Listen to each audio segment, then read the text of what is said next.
is in the name of Deputy Simon Harris.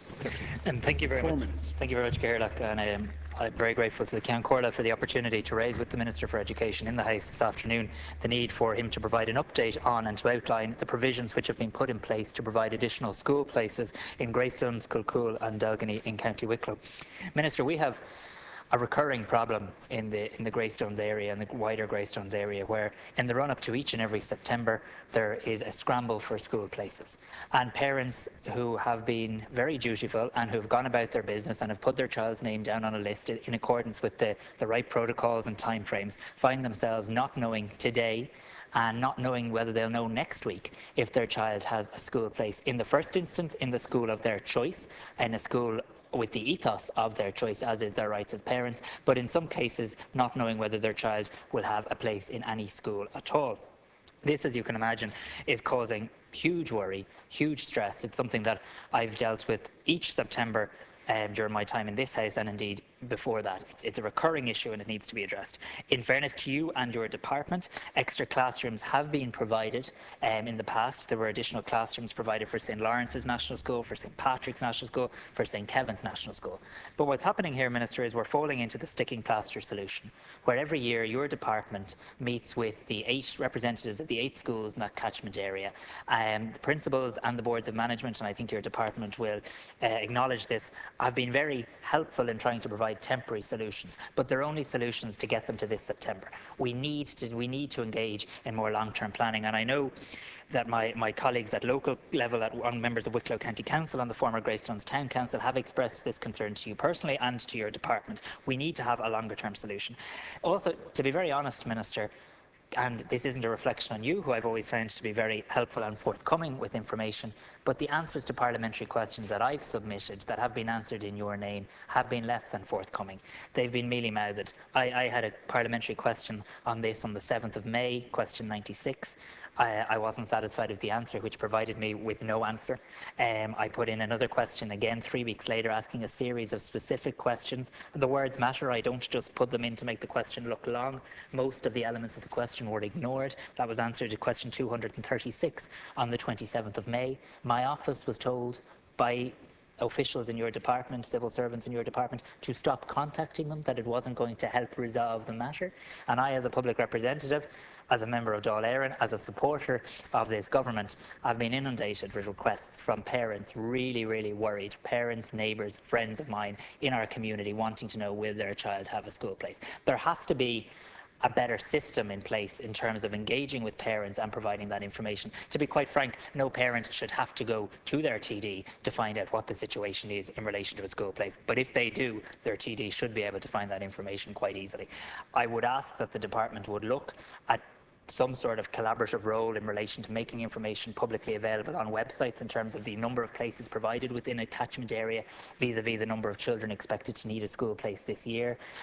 When you ask questions, when I ask questions about what exactly action is being taken, when will the review be complete, it would be helpful if that information could be provided, because some of the questions I'm asking aren't just questions that I'm asking, they're questions that the local schools are asking.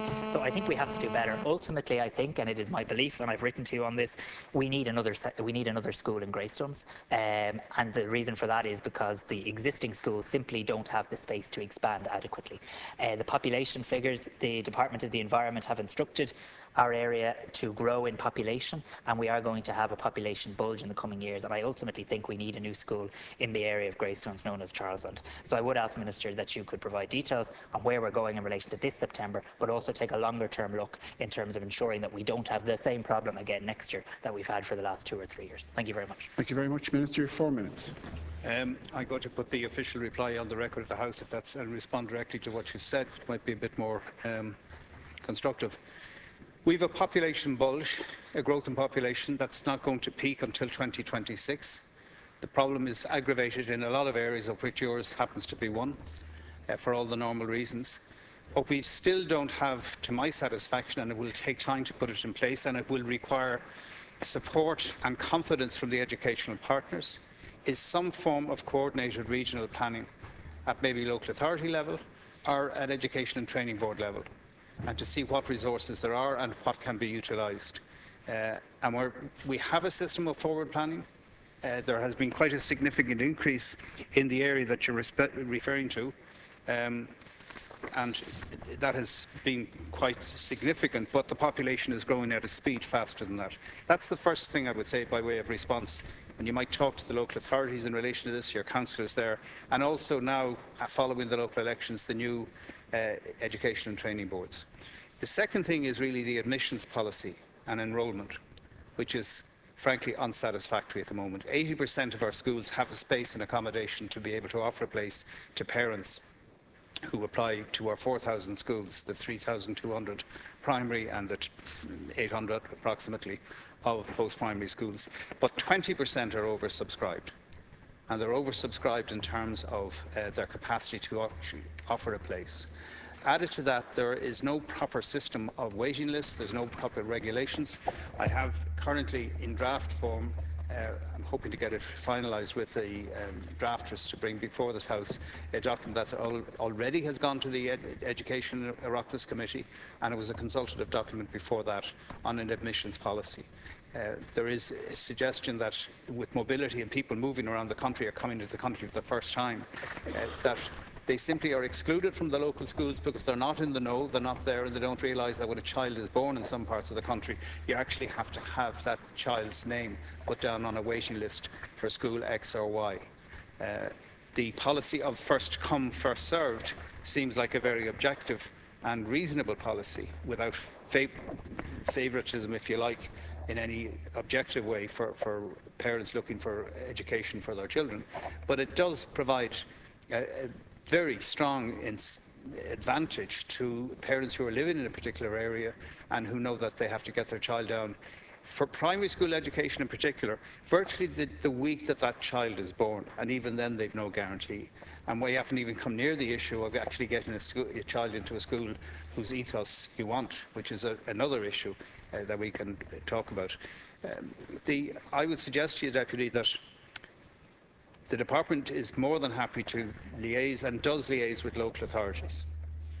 But the way forward, it seems to me, is to get the education and training boards in conjunction with the Department and the local authorities, because 12 members of the Wicklow Kildare Education and Training Board, in fact, will be nominated in the next week or so by the local councillors, and then there'll be 2 staff members, and then there'll be 5 others who will in fact be representative.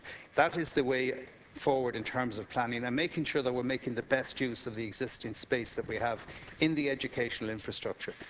I don't want to sound as if the Department has a grand plan to take over the private patronage role of the schools. It hasn't. But at the end of the day, it's about coordinated planning that provides and ensures that there is space available, and we're not in a position to do that as satisfactorily as we would like. Thank you very much. Deputy, you have a final 2 minutes. Thank you very much, and thank you, Minister, for your response and for responding directly to the issues that I've raised. However, again, I have a problem with the official response, which is going to be on the record of this House, that again your department is giving me a history lesson in terms of the places that you did provide. You did provide extra class spaces. They were very much appreciative. They're full. They're gone. They've been used. The schools have provided the department with as much flexibility as they can within the campus sites that they have in terms of accommodating additional students. I still don't know, but much more importantly, the parents of children in Greystones, Delgany and Kilcool who don't have places today still do not know whether they will have places. And even the response, and this is the line that's been really frustrating me from your department for quite some time, that the schools in the area are also engaging with each other in the context of addressing enrolment demand for September 2014. Can we try and put some meat on what exactly that means? And I would be extremely grateful, Minister, if somebody in your department would in the coming days link with me, and indeed perhaps the other TDs for the Wicklow constituency, in terms of exactly where we're at, because this is a very time-sensitive situation. Schools will be shutting down very shortly for the summer, and if we could just resolve it.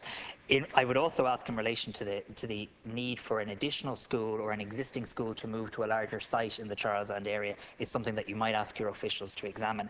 I think you're bang on the money in terms of what we need to do at a local level. I think there has to be our local government, and as part of local government reform, those that we elect at a local level have to both accept the responsibilities that they have, but also be given, I think, more responsibilities in terms of coordinating in ensuring that there are adequate school places, adequate school sites, that there's some sort of waiting list structure. But I think it's just not adequate to be told that, you know, the schools are still working on it, because September 2014 is very nearly here, and we really need to be able to give clarity to parents in terms of, will their child have a place in any school, and particularly will they have a place in a school of their choice, because I know you share my view that plurality and a choice of ethos is something that is so important to parents as the primary educators of children in this country. Thank you.